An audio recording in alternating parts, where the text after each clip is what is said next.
So it does beg the question, why would anyone want to jump out of a perfectly good airplane? Adrenaline, thrill, same reason they do anything. Yeah, it brings you alive. And then we're gonna go ready, set, go. Once we're in the air, okay. And with just over 10,300 jumps completed himself, Skydive Wasaga Beach instructor Alec Tebow has seen and heard it all. I've done a 92-year-old man, and I've done almost every age. Well, your brain says don't jump out of a moving vehicle, don't jump out of a plane. So you really, your brain is saying, I'm about to do all this stuff that I'm trained not to do, right? The first jump is the hardest for people. Once they're out there, it's no problems. And for Sam McEwen, that first jump is about to happen. Oh, I'm excited. And because you only have one life, let's jump out of a plane. This sport is so safe now. You know, our equipment has been tweaked, and it's the safest it can possibly get as far as I'm concerned. I'm not a scientist, so I don't know, but there's not much danger involved. Okay, are you ready? I'm ready. Are you sure? Yes. No turning back? No, never. Okay, don't hit your head. Yeah. Go sit right behind the pilot. Put your back against his chair on your butt. Perfect, James. Go, buddy. Tandem is when we're jumping out of a plane and I have a person strapped in front of me, and then we jump out, and that's tandem, 2 people. Cool. Not much training needed at all. Once we jump out, they can do what they want with their hands. They peace out to the camera or thumbs up. When the parachute opens, we give them control so they can steer and they can do spins and stuff like that, but not for landing. Then we take control back.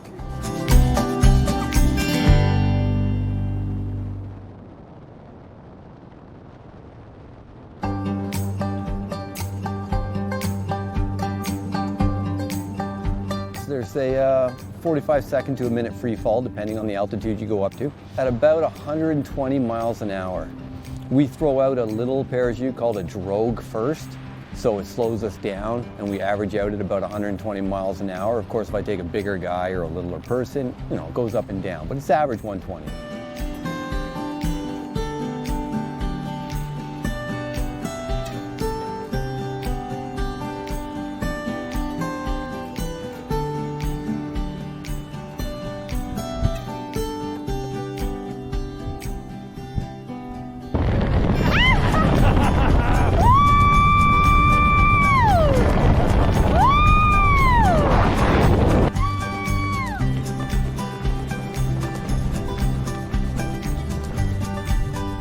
How was that? Amazing! Yeah? Oh my God! What was the best part of that? The free fall. You like the free fall? I love the free fall. Yes! I could have done that forever. Oh, you have to do it. You have to try something, everything. Try everything once. You have to try to try. Come here! Come here!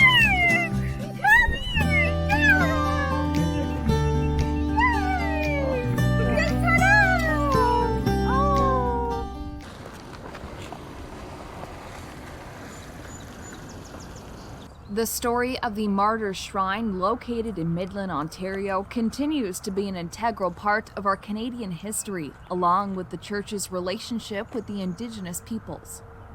Martyr Shrine is a National Historic Site and National Shrine honoring the lives of St. John de Brébeuf, St. Isaac Jogues, Gabriel Lallemant, and their companions, who were Jesuit missionaries and lay companions who served the Indigenous people of this region and around Ontario and what we now call Ontario and Quebec during the 17th century.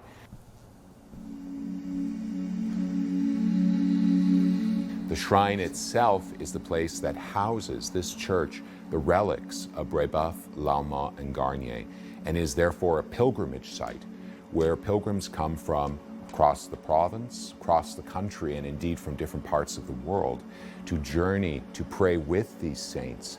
And they come with desires for healing, with special requests, with a desire to have God's grace help them with some aspect of their life. And they pray with these martyrs in the Roman Catholic tradition, asking them to join them in their prayers to God for whatever that request may be. Construction of the Martyr Shrine, the Church of St. Joseph, was completed in 1926, replacing a smaller shrine which was located in Wabashin. It was felt a larger shrine needed to be close to both Springwater and the Sainte Marie Mission. The architecture, the stained glass, the exterior structures all speak to some aspect of the church's tradition or its theology. Here at Martyr Shrine, in keeping with that powerful story of intercultural connection between the indigenous peoples and the Jesuits, there are elements of their reality as well as the Jesuits and the French cultural traditions that fuse together within this building and its architecture.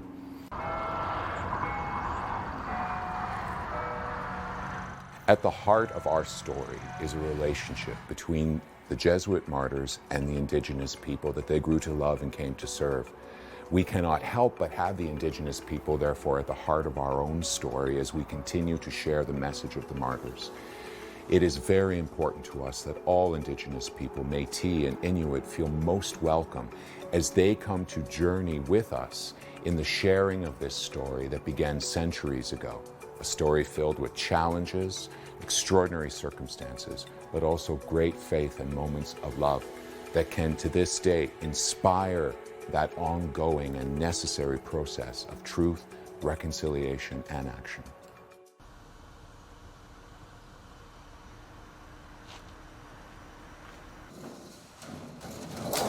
Sisters Sylvia and Carolyn Wilson are the owners and curators of the Sheffield Park Black History and Cultural Museum situated in Clarksburg, Ontario. The sisters are carrying forward a legacy with the museum that began with another family member's vision. Uncle Howard Sheffield, had a dream and a vision someday that we'd have a museum, and that he thought that our history should be told and shared in the community. Who we are and how we got here into Collingwood. And one time he found little tin plates of pictures, and he was showing it to my sister, and Sylvie was saying, "Who are these people on these little tin plates?" And Uncle Howard knew the names of our ancestors. So we had them enlarged, put up displays in our church, and the community came in to see Black history and who these families were. The museum hosts 17 themed buildings on the property, each one containing various artifacts and exhibits relating to the Black history experience in the Collingwood area. The journey begins in the main building. A lot of times when people come looking for Black history, they think history just started on the Western Hemisphere. Once the Africans were put on the slave ships and brought over, that's when our history started. We like to tell them the story began in Africa. So when you walk in, you come into Egypt, where ancient history began. And the things that we enjoy today are because of Black pharaohs, Black queens, Black kings, and Africa. So when we start with who the Africans were before they were enslaved, it's eye-opening, it's thought-provoking, and people are just amazed that this is Black history. Some of the museum's artifacts and displays tell a story of a journey in chains that took place during a very bleak period in history. Particularly the slave area, the plantation area, and seeing some of the shackles and the collars, and the most visitors will say, man's inhumanity to man. And oftentimes they're unable just to walk by that display or to see this really actually happen to a people. And then the question is, how do you feel about that ourselves? So we often answer that by saying, we know history can't be changed, things happened, but it's what we do with the information we have now that can make a difference, change people's thinking, their actions, and how they treat each other. The Sheffield Park Black History and Cultural Museum can also claim that it houses its own Sports Hall of Fame. A lot of our Black athletes here locally, like Collingwood and Brewery, Aurelia, Owen Sound, they could compete. Our mother, for example, held 5 of the 6 high school records in track and field. And when it came time for the Tud Hope Collegiate Championships, she wasn't allowed to go because of her color. And I think they were afraid that she'd win. But 60 years later, she was inducted into the Black and Gold Society of CCI.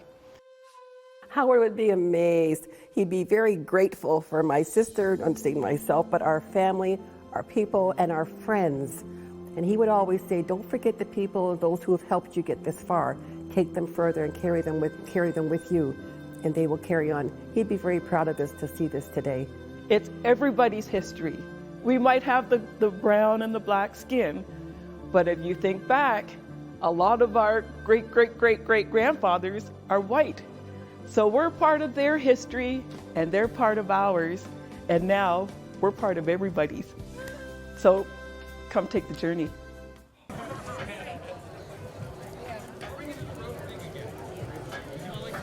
It all began with one butter tart and an ambitious idea that put the town of Midland on the map. The first Butter Tart Festival was held in June 2013. It was the brainchild of Barb Rawlinson. She was a downtown merchant who had a kitchenware store, and she baked butter tarts and sold them in her shop. And she realized people had the same passion for butter tarts that she did. So she decided to bring people to downtown Midland by organizing a Butter Tart Festival, and it's had amazing success since then. I think that she was a professional or something.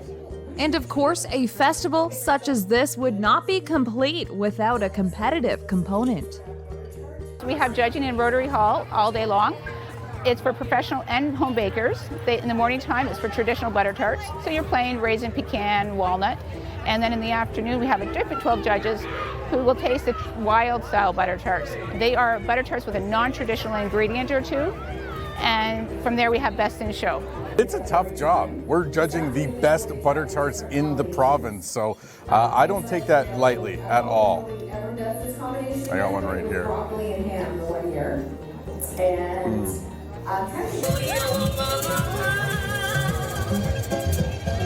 I'm here for the butter tarts. Why are you here, Lily? Butter tarts?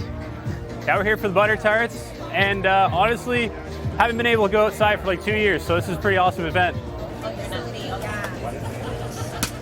I don't think anyone had the idea that this would be as popular as it has become, but it has become one of the top 100 festivals in the province. Do you like butter tarts?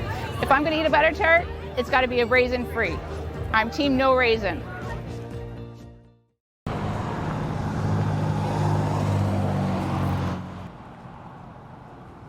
Come July 11th, 2023, this popular Highway 11 restaurant just north of Aurelia will celebrate 60 years in operation. And this man, Mike McParlin, better known as Keyman, was there from the very beginning. When we first opened in '63, I was in high school. I was always here, and the customers used to come in and say, "You must be the key man because you're always here." My license plate on my car, Steve, says 63 Key, the year I started, and the nickname that goes along with it. Paul Weber Sr. founded the roadside burger joint in what quickly turned into an Ontario institution. Mr. Weber and family used to go up to the cottage in Sparrow Lake, and it was kind of a real commotion when you get up there with kids and everybody's excited, you got to unpack, they're hungry, etc., and they're very active. So he said, wouldn't it be nice if there were a place halfway to the cottage or almost at the cottage that you could stop, grab a bite to eat, and that will look after that challenge when you arrive at your cottage. So there was an old meat stand here, a fruit stand, way back. Mr. Weber investigated, purchased it. We opened up July 11th, 1963. It is definitely a tradition. I've been coming here probably for almost 40 years. I started off when I was a camper, and we went to summer camp. I now live in North Bay, and whenever we travel south to visit my son in London, we always stop here. And quite often in the summertime, we do an exchange of grandchildren. So they come up here, we exchange the grandchildren, and then we travel north. So it's been an ongoing family tradition. In 1984, Weber's made it a lot easier and safer for customers to access the restaurant from both directions. We had traffic, a lot of traffic, and people were crossing the highway. And then they put up the barrier up. And they were crossing the barrier, parking on the other side. And then they put up the big screen fence, probably about a quarter mile down, and they would climb underneath that. And I said, Mr. Weber, this is not good. He says, I know, Mike. So Paul Jr. had a chance to pick up a bridge in Toronto that connected the CNE to the island there, Ontario Place. We lost about 25 to 30% of our business when they put up the barrier, especially on a Sunday and a Monday when majority of traffic is going southbound from the weekends. So that bridge just was a godsend. Oh, wow, yeah. And you were here, you were so fast with the burgers and no lineups. Yeah. I've had the opportunity to work with my 5 children, which is not many a parent get that choice. My son, he started to referee basketball with me in October of '98. I was so excited. There was a car accident in town on James Street, and he and another fella were ejected from the car, Michael Paolucci, and they were both killed December 13th, '98. Paul Weber Jr. decided that as a commemorative to me in friendship, he would put a memorial stone down there. Not a day goes by, I don't think of him, I think of his infectious smile and his positivity and the blue skies that he brought with him. 41 and 5, eh? Okay. My wife, she's one of a kind. She's the hand that never lets go. She is, when we both were teaching, I would rush home from school and be out here for 5 o'clock, and she would be there with the young kids at the time, 2 in diapers, 1 just out of diapers. So yeah, she's one marvelous person. She has allowed me to do so much out here because she knows how much I enjoy it. And I in turn I just can't tell you how much I've appreciated that from her through our relationship.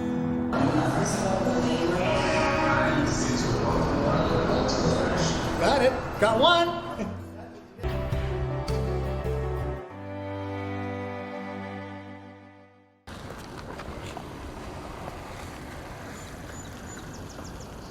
For Peter and Andrea Kyoto, owners of Flying Monkeys Craft Brewery in Barrie, Ontario, their passion for brewing beer together began right here. That is our first foray into home brewing, and we were both in graduate school in Oxford, Mississippi, and we had tasted American craft beer and loved it, but as graduate students couldn't afford it. So with all of the arrogance of youth, we decided we could brew beer. And we could brew beer, you just didn't really want to drink it. Packaging beer, those are the old days. Oh my gosh, everything was manual, it was easy, you know, just us doing it. And now, with 500 different recipes having been brewed under the Kyoto's ownership, their passion for the craft brewing industry continues. It's just become part of my life. And it was really something that we really enjoyed doing. So, you know, to make this our career was a wonderful experience. Some drastic changes have certainly taken place with the brewery over the years, including a name change. We were in the first wave of craft beer in Ontario, and we realized after a while, the first movers, we were all kind of alike. It was a very young industry. We were all named after our geographical region or a dead historical figure, and we just kind of thought, you know what, we need a lot more variety. And it wasn't really true to who we were. We're a lot more Flying Monkeys than we were Robert Simpson. Normal is weird is what we kind of say here. And it's true, normal is weird. We like to do things differently. So we look at each brand as a life of its own. And I think that's the way we do things differently here. Launching a bottle of Flying Monkeys craft beer off their roof and into space would certainly qualify as different. One of our crazy ideas, we actually had a huge balloon, a hot air balloon, and we launched it from the roof of the brewery. We got the idea, somebody put a donut into space, so we're like, well, why can't, if you can put a donut into space, why can't you put a beer into space? Beer and donuts go together, so sure enough, we launched it back a few years ago, and it was a fun project.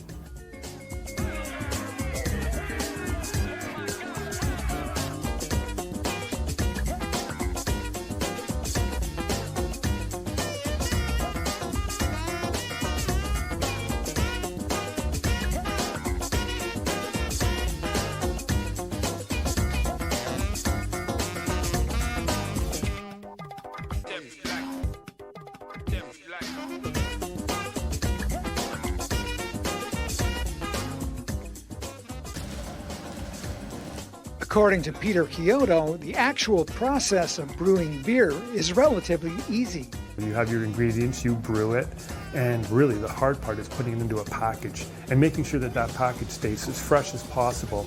You know, going through somebody's trunk in their car, you know, in their basement for, you know, a year, trying to really keep that beer as fresh as possible so that people really get the flavor, with the intended flavor of what the brewer kind of depicted when he did the recipe.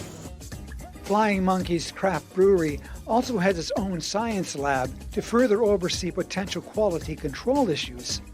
A lot of people can brew great beer, but it takes something very special to package it. And that's where our lab comes in. We're able to test all of our beer before it goes in a bottle. While it's in the can, we know what's going on with it. And you can definitely, you know, catch very early on any mistakes or flaws in the product before it even hits the shelves.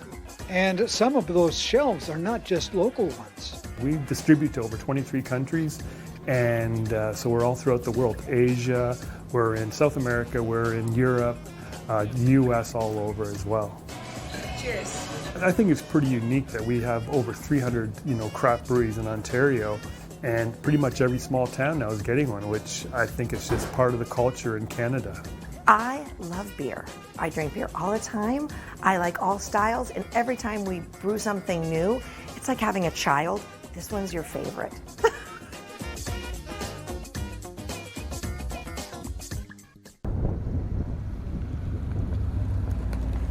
This was a Soviet-made tank that we saw in Syria 5-6 years ago. Dr. Andrew Gregory loves his job. He is the director of the Base Borden Military Museum. Ever since I was a kid, I've been passionate about military history. So this is my opportunity to convey to people enormous pride in the efforts of our country, of our members of the military in this great enterprise known as Canada. The history of CFB Borden itself began in the spring of 1916. Built on a sandy plain after the clearing and removal of many pine trees, the base operation surged ahead. And very quickly, within weeks, thousands of people began arriving. So that by the end of the war, Base Borden has seen 330,000 troops pass through its gates for either part of their training or all of their training. In that sense, it's truly amazing to think that you cannot really reflect on Vimy Ridge, Passchendaele, Hill 70, the 100 Days, without appreciating that those are a significant number of those people were Borden trained. The museum is an amalgamation of many museums with some historical collections held by different units on the base. The vehicles behind me, the tanks a little farther away, are courtesy of the Royal Canadian Armoured Corps while they were here on the base, and the Royal Canadian Army Service Corps. I think you can say by 1970 there is clearly a museum presence. There are several museums on the base. You're in Hangar 11. This is an original 1917 built, purpose-built military hangar. This whole flight line was built in early 1917. This is really the birthplace of the Royal Canadian Air Force. I love looking at it and seeing the thickness of the steel, and it makes me appreciate how crammed it is in a tank. The core reason why the museum is set up is first and foremost for esprit de corps. But after that, then there's the wider public relations thing where you impress on people what we've done.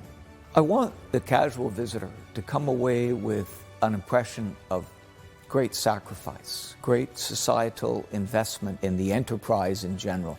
We want them to feel great pride in how Canada, a middle power, small power, and then middle power, was able to achieve so much.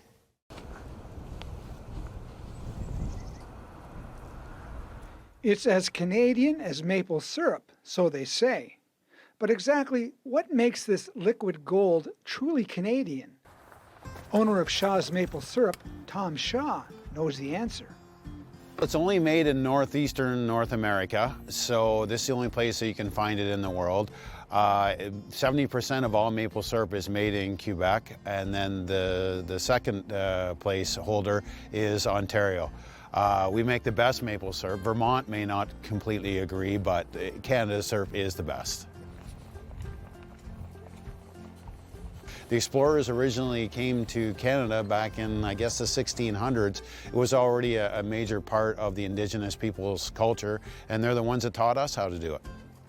I love tapping big old trees like this. This tree is over 300 years old and has been tapped by our family for 100 years.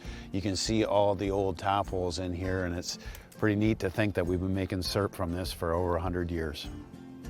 And it all started with Tom's great-great-grandfather. In 1893, Thomas Shaw Sr. purchased the land from the Grand Trunk Railroad just to sell firewood in at the local farmers market. His son, in 1904, when he was 17 years old, decided to start making maple syrup to sell with the firewood in at the Aurelia Farmers Market. 4,500 tapped maple trees are connected by a network of 30 kilometers of tubing which run into main underground lines. From there, the sap flows directly into the sugar shack.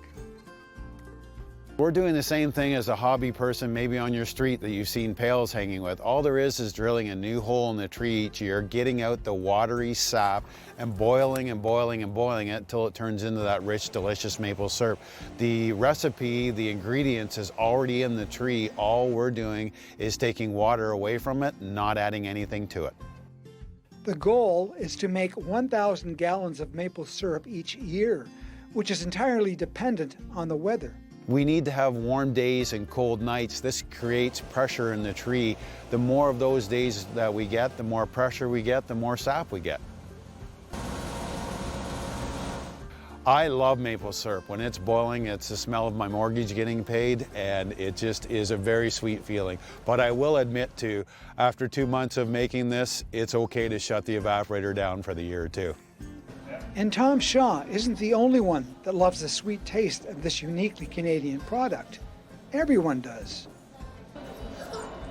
Well, just about everyone.